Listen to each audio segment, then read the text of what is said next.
Shanti.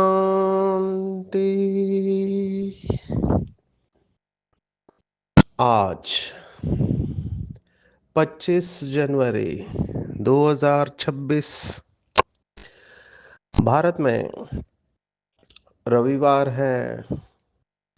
Today is 25th January 2026 and it's Sunday in Bharat. आज की मुरली का जादुई रहस्य स्वयं को प्रेरणा देने के लिए magical secrets of today's Murli for motivating the self. आज रविवार है तो अव्यक्त बाप दादा के बहुत ही पावरफुल मोटिवेशनल अव्यक्त महावाक्य है, मधुर महावाक्य है। रिवाइज तारीख है मुरली की 2 अप्रैल 2008। The revise date of the Murli is 2 अप्रैल 2008। मुरली के टाइटल में सब आ गया है। ये कमाल है जो ये टाइटल निकालने वाले हमारे आदरणीय राजू भाई है। इस वर्ष चारों ही सब्जेक्ट में अनुभव की अथॉरिटी बनो, लक्ष्य और लक्षण को समान बनाओ। देखो लौकिक में भी जो टॉपर आते हैं, पूरे भारत के टॉपर कहो, तो आप आजकल अगर रिजल्ट देखते हो तो मेरे लिए बहुत शॉकिंग होता है, क्योंकि इनको एंट्रेंस टेस्ट में 700 में से 700 मार्क्स मिलते हैं। और कुछ तो ऐसे बच्चे हैं वो जो 100% के भी ऊपर चले जाते हैं थ्रू एक्स्ट्रा करिकुलर एक्टिविटीज, माना वो कुछ ऐसा करते हैं।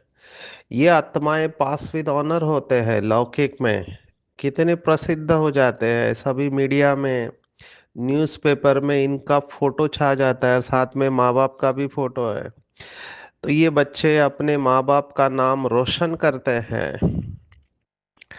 यहाँ पर भी हमको 4 सब्जेक्ट है और चारों ही सब्जेक्ट में बाबा कह रहा है कि अनुभव की अथॉरिटी बनो।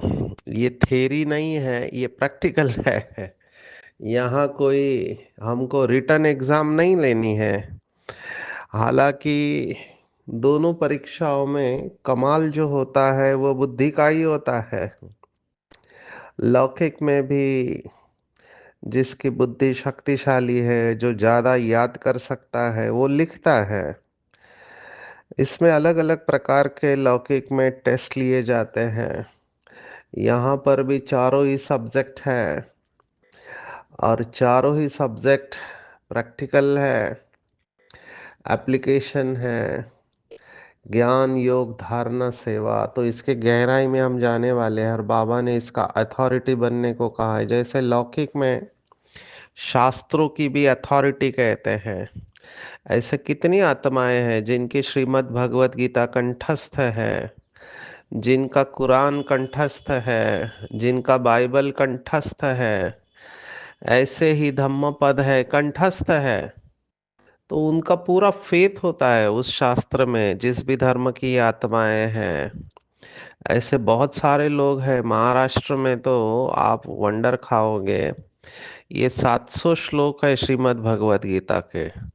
वो 700 को 9000 श्लोकों में कन्वर्ट किया है संत ज्ञानेश्वर में। 9000 कितने हो गए।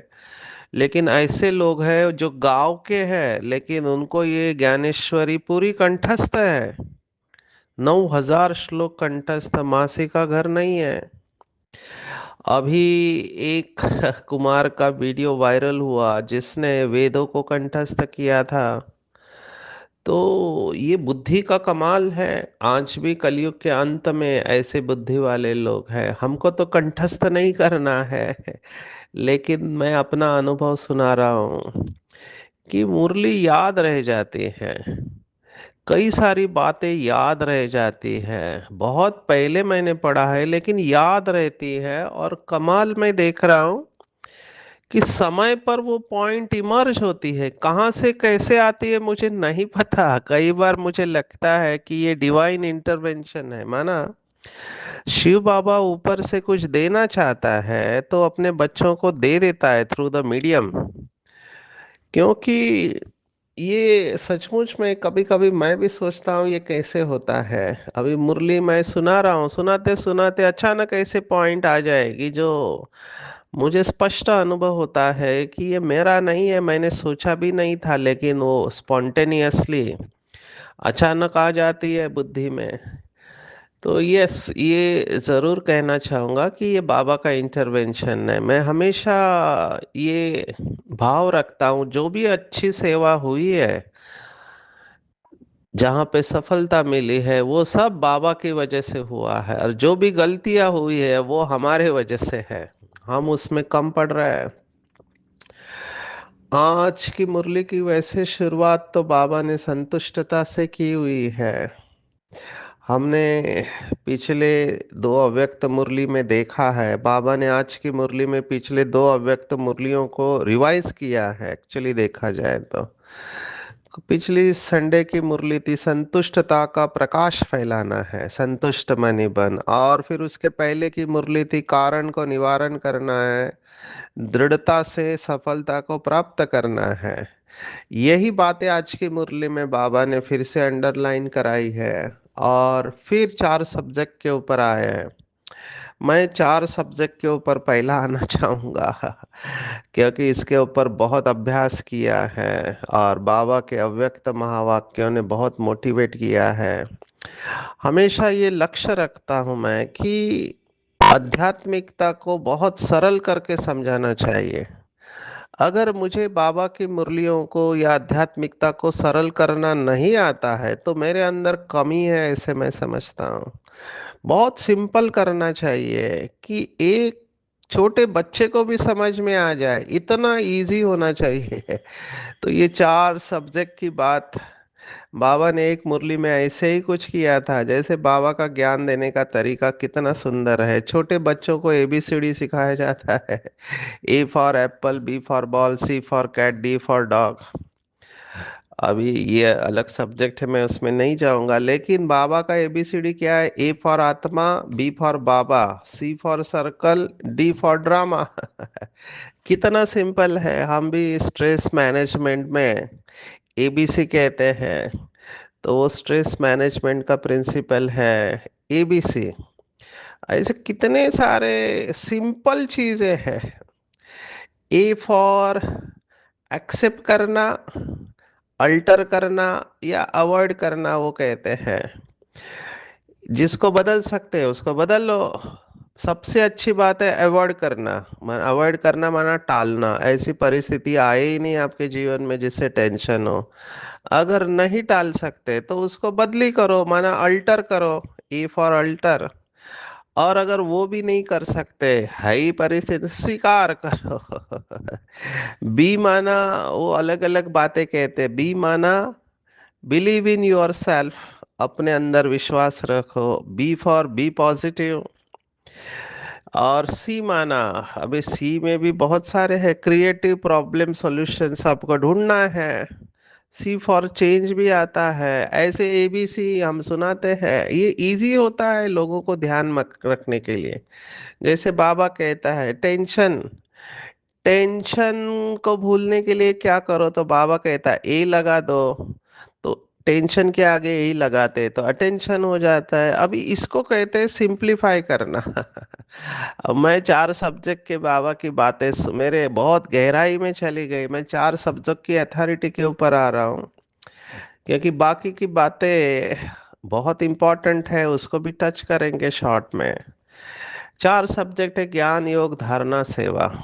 अभी ये फंडामेंटल है, इसलिए इसको पक्का करना है। तो बाबा ने कहा ज्ञान के सब्जेक्ट में 100 आउट ऑफ 100 लेना है तो क्या करना पड़ेगा, तो ज्ञान अर्थात समझ। तो समझदार कभी भी धोखा नहीं खाता है। अगर धोखा खाता है तो समझदार कैसे हुआ। ज्ञान माना आज की मुरली में बाबा ने कहा लाइट और माइट। लाइट, लाइट के दो अर्थ है, लाइट अर्थात प्रकाश और लाइट अर्थात हल्का, माइट अर्थात शक्ति। तो बाबा ने कहा हर कर्म में लाइट और माइट नेचुरल होना चाहिए। क्या करना है क्या नहीं करना है, जो नहीं करना है वो नहीं करना है, जो करना है वो करना है। हर कर्म नेचुरली श्रेष्ठ और सफल होगा, मेहनत बिल्कुल नहीं। ये नॉलेजफुल आत्मा के लक्षण बाबा बता रहा है। तो ज्ञानी तो आत्मा चेक करेंगे क्या मैं समझदार हूं। समझदार का और एक अर्थ है, समझदार में सम है। सम माना बैलेंस। हर परिस्थिति में जो सम रहता है वही समझदार है। सम रहना माना क्या, तो ऊपर नीचे नहीं होना, हलचल में नहीं आना, उसको कहते हैं सम रहना। जैसे तराजू होता है, तराजू जब सम रहता है तो उसको कहते हैं तराजू, बैलेंस में रहने वाला। कोई पलड़ा भारी है और कोई हल्का है तो उसको सम नहीं कहेंगे। और भगवत गीता भी दूसरे अध्याय में यही कहती है, समत्वम योग उच्यते, सिद्ध्या सिद्धो समभूत्वा समत्वम योग उच्यते।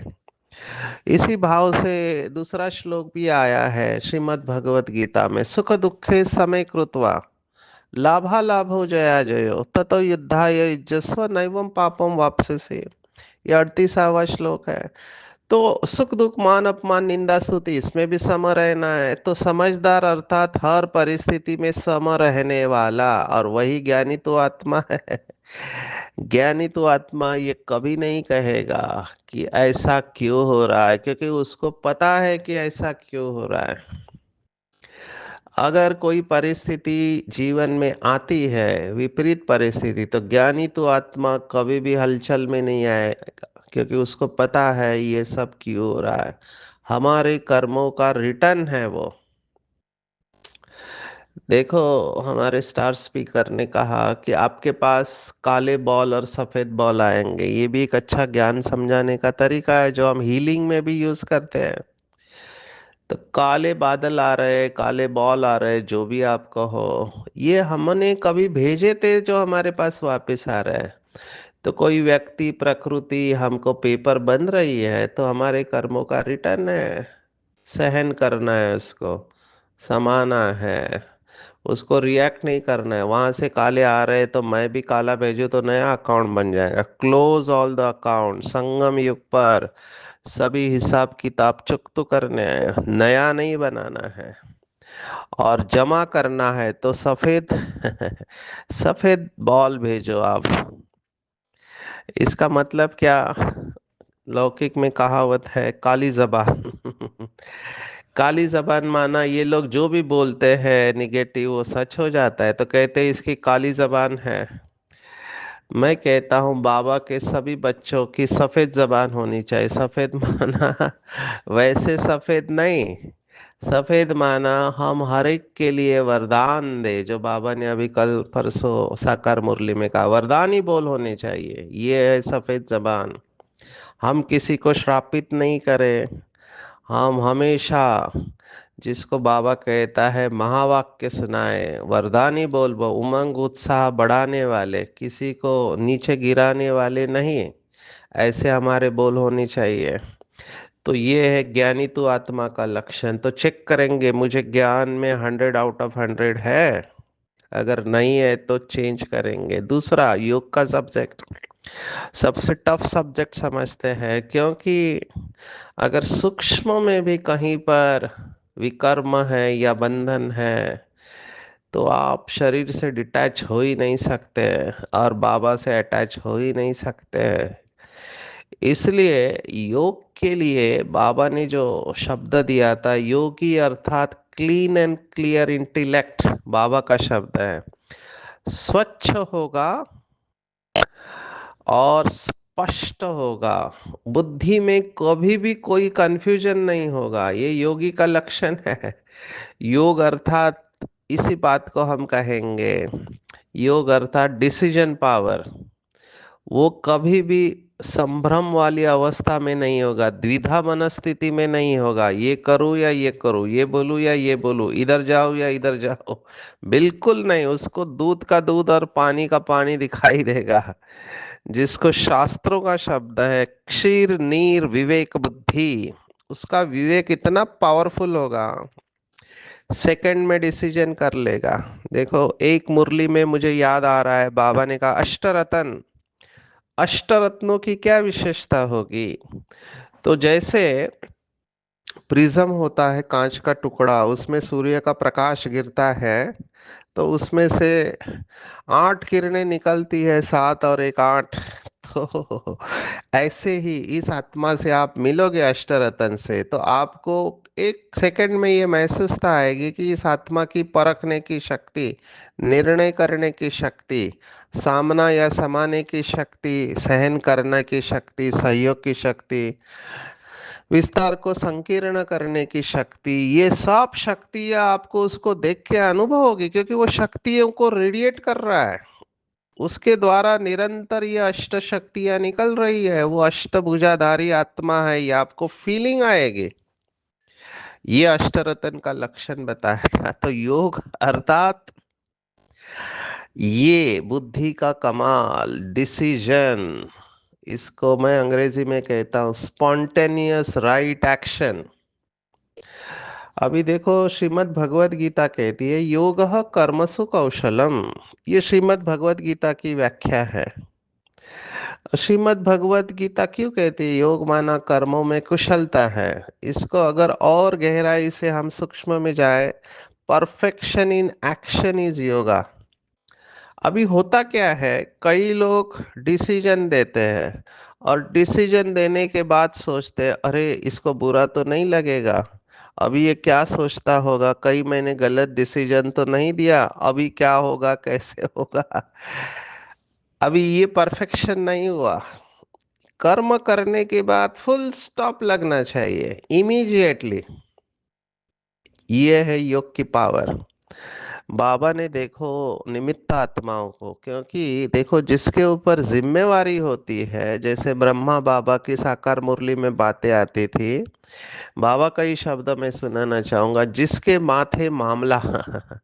माना इतने सेंटर पे इतनी सारी बातें होती रहती, आप सोचो बहुत टफ होता है। अंतर्राष्ट्रीय संस्था है, कितने सारे सेंटर है, पूरे वर्ल्ड में सेंटर है। अभी जो निमित्त है, उनको कितना उनको कितना कुछ करना पड़ता होगा, आप थोड़ा उनकी जगह पे जाके फील करो, तब आपको पता चलेगा कि डिसीजन क्यों इम्पोर्टेंट है।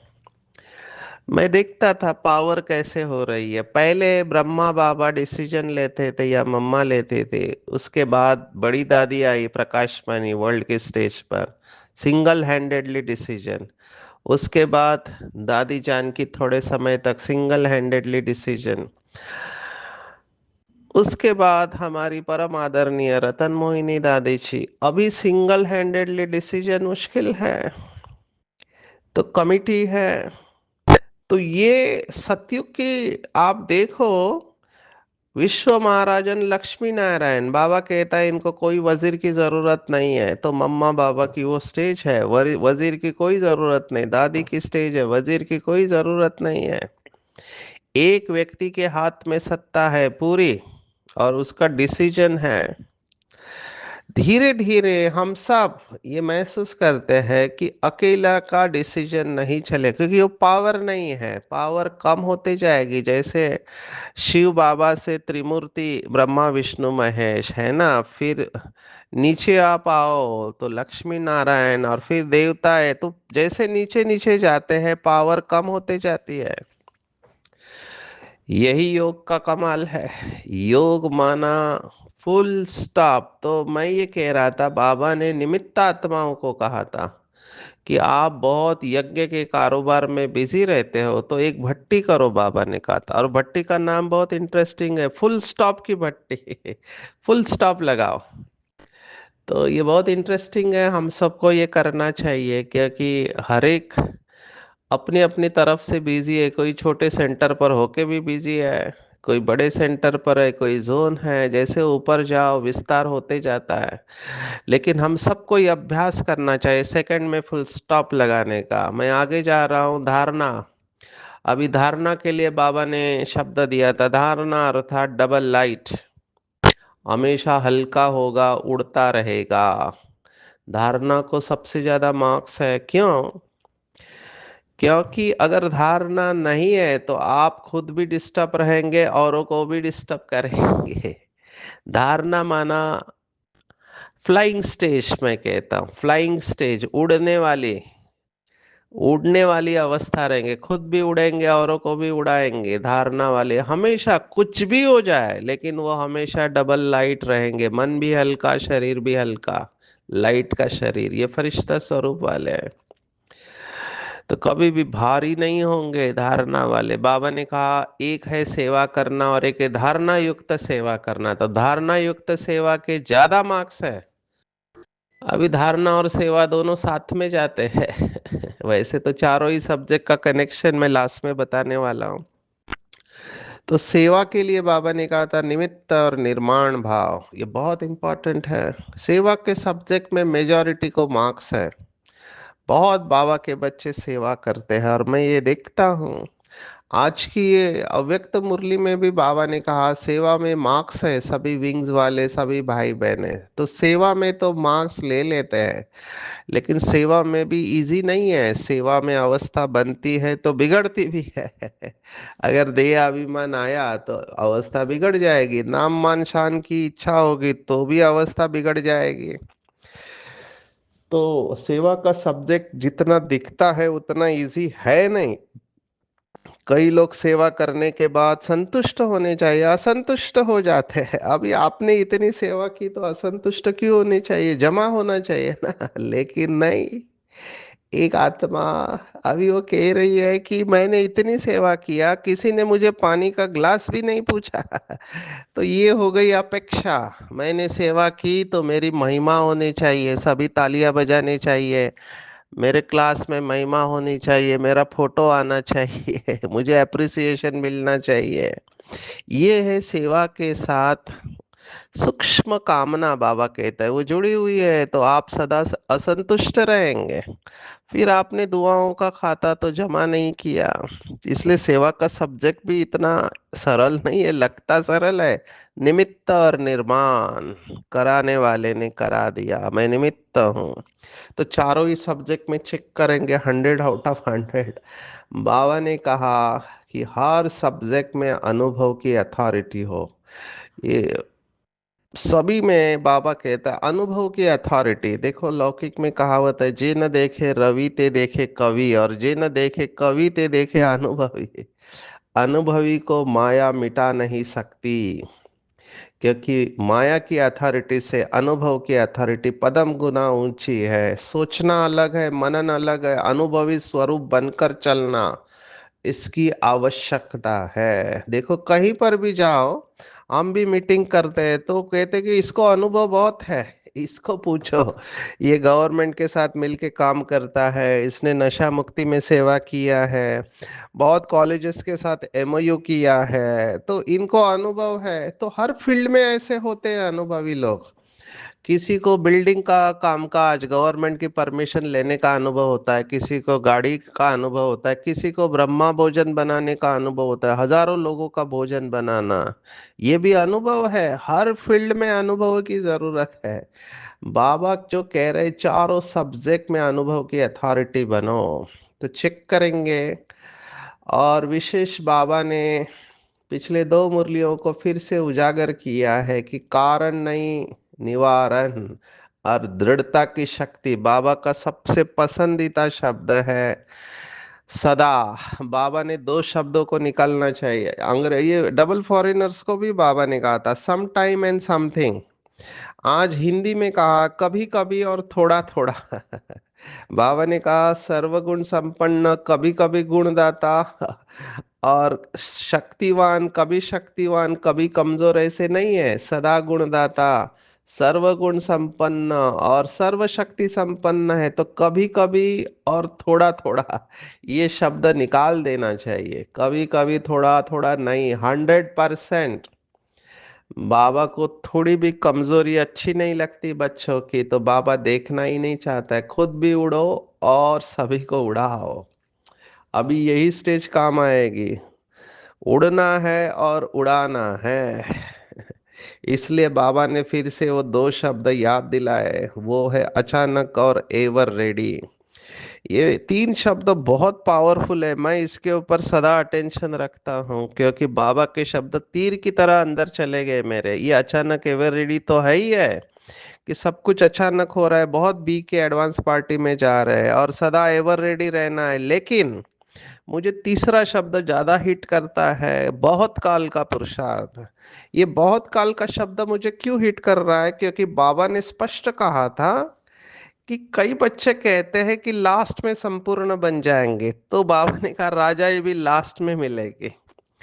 आप कितना समय से पुरुषार्थ कर रहे हो, उसका कनेक्शन है आपके प्रारब्ध के साथ। तो बहुत काल का पुरुषार्थ माना वो अवस्था चाहिए। बहुत काल की अवस्था नहीं है तो लास्ट में आपको मिलेगा, बहुत काल का पद नहीं मिलेगा। ये बहुत गहरी पॉइंट मुझे लगी, आप इसके ऊपर चिंतन करना। आज के मुरली में जबरदस्त स्लोगन आए हुए हैं बाबा के। ये लिख लेना चाहिए, पक्का कर लेना चाहिए। देखो कई लोग मुझे पूछते हैं कि माला में कैसे आएंगे, तो आएंगे और नहीं आएंगे। बाबा ने आज कहा, देखो बहुत सुंदर है, किसी भी रूप में हार खाने वाला बाप के गले का हार बन नहीं सकता। अंडरलाइन करो, किसी भी रूप में हार खाते हो, मन वचन कर्म से, तो नहीं बन सकता वो माला का मन का। तो हार नहीं खाना है, माया को हार पहनाना है, हार खिलाना है। और माया हार दिलाने के लिए नहीं आती, हार पहनाने के लिए आती है। ये भी है, बाबा की आशाओं के दीपक पूर्ण करने वाले हम हैं। और इसके लिए हमको इंतजार नहीं करना चाहिए। कई लोग विनाश का इंतजार कर रहे हैं, बिल्कुल नहीं, हमको इंतजाम करना है। ये भी स्लोगन बहुत प्रसिद्ध है, इंतजार नहीं इंतजाम करो। तो दृढ़ता से सफलता प्राप्त करना है। सदा शिव बाबा के दिल तख्त नशीन लवलीन आत्मा समझ के रहना है।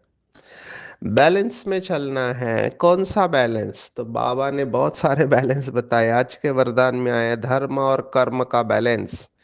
तभी दिव्य व श्रेष्ठ बुद्धिवान बनेंगे।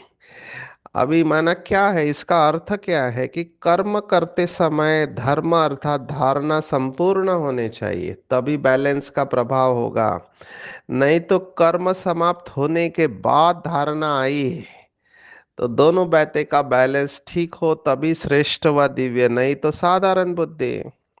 आपने कर्म तो किया, लेकिन धारणा छोड़कर कर्म किया, गुस्से में कर्म किया, तो फिर उसको साधारण कहेंगे। आवाज भी बढ़ गया तो साधारणता में समानता नहीं है, श्रेष्ठता में समानता लानी है। जैसे कर्म श्रेष्ठ वैसे धारणा भी श्रेष्ठ हो। माना जब भी हम कोई भी सेवा कर रहे हैं, भले हम खाना बना रहे हैं, सब्जी काट रहे हैं, कपड़े धो रहे हैं, चल रहे हैं, झाड़ू मार रहे हैं, जो भी है, हम ऐसी ऊंची अवस्था में रहे कि हमको देखकर लोगों को वो दिव्यता की भासना आए कि ये डिवाइन सोल है, ये महान आत्मा है। ये तभी आएगा जब धारणा मूर्त होकर सेवा करेंगे। हमेशा हल्के रहेंगे, कभी नाराज नहीं होंगे, अनुभव की सीट पर सेट रहेंगे, तो कभी भी अपसेट नहीं होंगे। देखो लौकिक में भी कहते हैं कि कर्म अच्छे होने चाहिए। अगर नॉलेजफुल कहते हैं हम अपने आप को, मास्टर सर्वशक्तिवान कहते हैं, लेकिन कर्म अगर युक्ति युक्त नहीं है तो वो बंधन उत्पन्न करते हैं। और यहाँ का बंधन ज्ञान में आने के बाद पदम गुना ज्यादा है अज्ञान काल से। ज्ञानी तो आत्मा बनने के बाद अगर गलती करते हैं तो उसका ज्यादा भुगतना पड़ता है, इसलिए स्वतंत्र नहीं हो सकते। इसलिए बाबा कह रहा है युक्ति युक्त। पर युक्ति युक्त भी कौन होगा? जो योग युक्त होगा, तभी कर्मों के बंधन से मुक्त हो जाएंगे। आज की पूरी मुरली में टिक हो, मैं चारों ही सब्जेक्ट में अनुभव की अथॉरिटी बनना है। लक्ष्य और लक्षण को समान बनाना है। संतुष्ट मणि बन, चारों तरफ अपने संतुष्टता प्रसन्नता के वाइब्रेशन फैलाने। कारण शब्द डिक्शनरी से निकाल देना है। कभी कभी थोड़ा थोड़ा ये शब्द भी निकाल देना है। सदा, सदा सर्वशक्तिवान, सदा गुणदाता, कभी कभी नहीं। सदा संतुष्ट, विश्व परिवर्तक। चारों ही सब्जेक्ट में अथॉरिटी। ज्ञान में समझदार, योग में क्लीन एंड क्लियर इंटेलेक्ट, धारणा में डबल लाइट, और सेवा में निमित्त और निर्माण। चारों ही सब्जेक्ट। कभी हार नहीं खानी है, बाबा को साथ में रखते माया को हराना है। माया हार पहनाने के लिए आती है, हराने के लिए नहीं। और इंतजाम करना है, इंतजार नहीं करना है। तीन बिंदियों का तिलक लगाना है। दिल तख्त नशीन लवलीन बन के चलना है। धर्म और कर्म दोनों का बैलेंस रखकर दिव्य व श्रेष्ठ बुद्धिवान बनना है।